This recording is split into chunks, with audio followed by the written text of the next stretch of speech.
안녕하세요. 김성학 변호사입니다. 저는 대한변호사협회 공식 인증 제주 형사전문 변호사이자 제주지방법원 재판부별 국선변호사, 제주지방법원 논스톱 국선변호사를 역임하면서 수많은 교통사고 형사사건의 변론을 성공적으로 수행해왔으며 현재 다수의 교통사고 형사사건을 수임하여 변론하고 있습니다.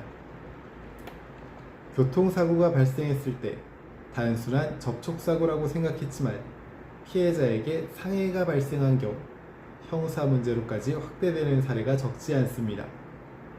이때 많은 분들이 보험이 있으니 괜찮겠지라고 생각하지만 자동차 보험과 운전자 보험 그리고 형사합의는 전혀 다른 문제라는 점을 간과하는 경우가 많습니다. 오늘은 제주 교통사고 변호사의 관점에서 운전자 보험을 활용해 성공적인 형사합의를 진행하는 방법에 대해서 설명드리겠습니다. 교통사고로 피해자가 다치게 되면 가해 운전자는 교통사고 처리 특례법 위반 등으로 형사처벌 대상이 될 수 있습니다. 특히 다음과 같은 경우에는 형사합의가 매우 중요합니다. 피해자에게 중상해가 발생한 경우, 12대 중과실 사고에 해당하는 경우, 피해자가 처벌을 원하고 있는 경우 등이 있습니다.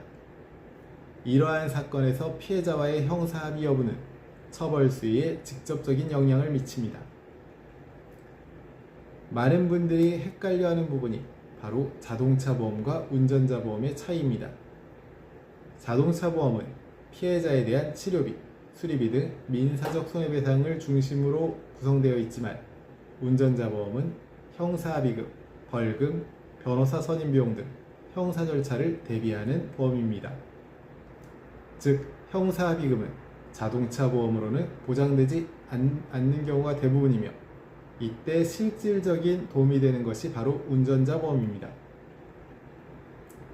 교통사고 형사합의에서 가장 큰 부담은 합의금 액수입니다. 피해자의 상해 정도가 크면 클수록 수천만 원 이상의 합의금이 요구되는 경우도 적지 않습니다. 교통사고 처리 지원금 특약에 따라 피해자와의 형사합의를 위해 매우 중요한 역할을 할 수 있는 것이 운전자 보험입니다. 제주 교통사고 변호사는 보험금 지급 요건을 충족하는지를 검토하고 합의 시점과 절차를 조율하여 보험금이 실제 합의에 사용될 수 있도록 전략을 세우게 됩니다. 형사합의는 언제 시도하느냐에 따라 효과가 크게 달라집니다.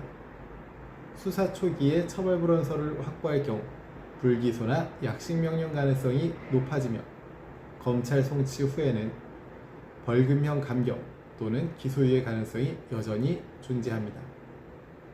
다만 재판 단계에 가서 형사합의를 할 경우에는 양형 사유에만 반영되어 형량이 감경되는 정도에 그치게 됩니다. 다만 피해자의 감정 상태를 고려하지 않고 무리하게 합의를 시도하면 오히려 역효과가 날 수 있습니다. 제주 교통사고 변호사는 피해자와의 상황과 사건 진행 단계에 맞춰 가장 적절한 합의 시점을 판단합니다. 가해자가 직접 피해자에게 연락하여 합의를 시도하는 경우 오히려 갈등이 심화되는 사례가 많습니다. 특히 감정이 격앙된 초기 단계에서는 부적절한 발언이나 협박이나 2차 가해로 오해받을 위험도 존재합니다. 이러한 이유로 형사합의는 가능하면 교통사고 변호인을 통해 중재 방식으로 진행하는 것이 바람직합니다.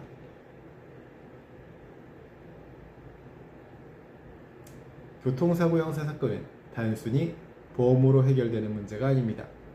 운전자 보험을 어떻게 활용하느냐에 따라 결과는 크게 달라질 수 있습니다. 합의금 마련, 피해자 설득, 형사 절차 대응까지 체계적인 전략이 필요합니다. 현재 운전자 보험을 통한 형사합의에 대한 법률적 도움이 필요하시다면 언제든지 제주 형사전문 변호사 김성학 법률사무소를 찾아주시면 신속, 정확한 해법을 제시해드리겠습니다. 조금이나마 도움이 되셨으면 합니다. 감히 최고라고 자부할 수는 없지만 여러분의 권리를 지키고 항상 최선의 결과로 만족을 드리는 제주 형사전문 김성학 변호사입니다. 감사합니다.